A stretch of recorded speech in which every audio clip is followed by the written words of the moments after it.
Okay, so ngayon naman i-update natin itong segments dito sa Santo Tomas. Yun no.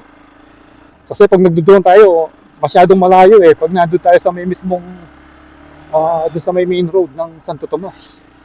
Ngayon ay malalapitan natin at dito tayo dadaan sa ginagawa nilang bypass road. At pag ganitong araw, ang dami pa lang nagpi-fishing. Ayan. Ayan. Tignan nyo naman, gano'ng kaganda oh. So lapitan pa natin hanggang dun. Merong mga ano rin eh, merong mga naka-mark dun. Ayun.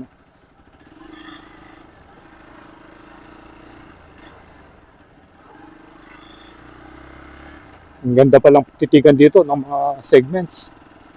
Mas malapit kasi rito kumpara doon sa dati nating pinagpupwestuhan, which is bandaron sa mga may gumagawa ng paso. Doon sa main road mismo ng Santo Tomas.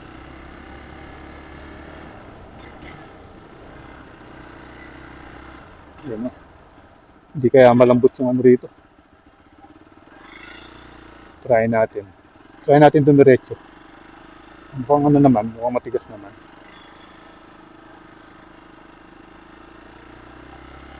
Ayun no, lalaki ng mga ibon. Yan. So may mga bakas naman, mga ano naman eh, mga tire mark. Kaso mga ano lang, mga malalaki, mga truck. Wow,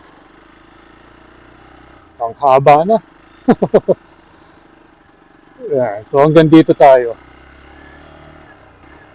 Yan, ito yung pinakadulo. And then, palaisdaan na naman.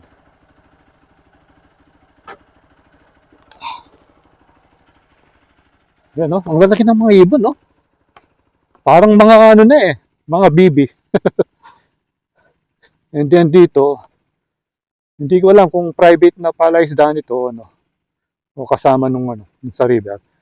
Ayan, tignan nyo, gaano kahaba. And then dito may portion na hindi pa natatakpan ng concrete parapet wall.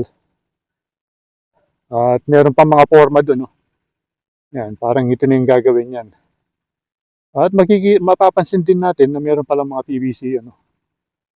Ayun, yung sa gitna ng pinaka-PR niya, yung poste. So yan, kasama pa rin natin si Jano. Siya yung ating makakasama sa buong mag-araw sa pag-adventure natin. At finally, nakita natin yung viaduct ng Santo Tomas ng malapitan.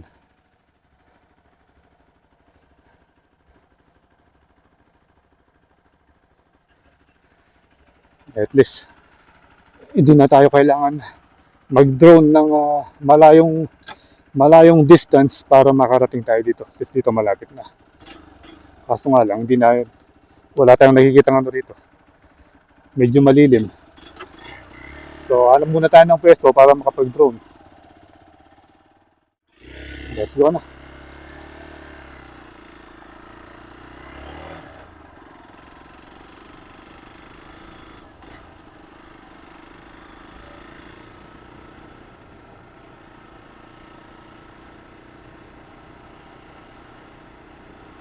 So, itong dinadaanan natin ito pala yung Southern Pampanga Bypass Road. Yan, na magko-connect ka sa limang bayan.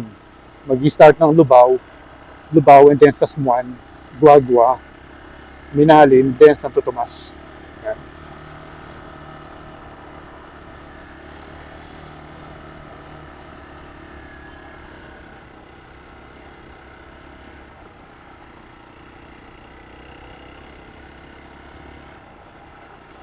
Yun,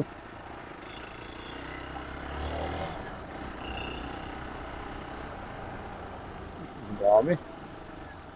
So, dyan na siguro tayo mag-drone sa may shade dyan.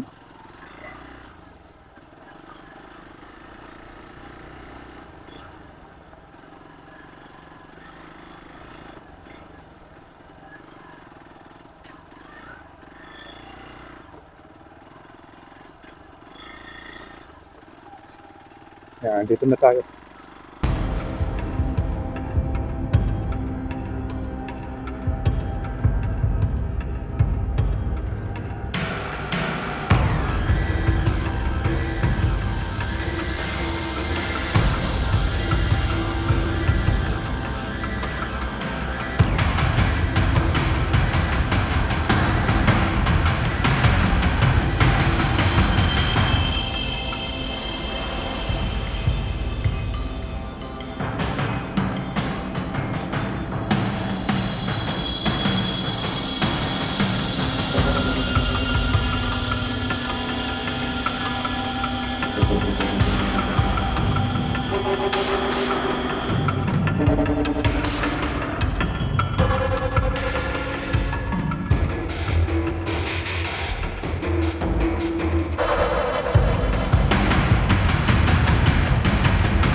Okay, so nakapag-drone na tayo at nakita na natin yung aerial view ng Santo Tomas segments.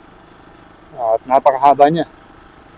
So again, salamat sa panonood and keep tuned to Portland Das for more video updates dito sa mga NSCR project.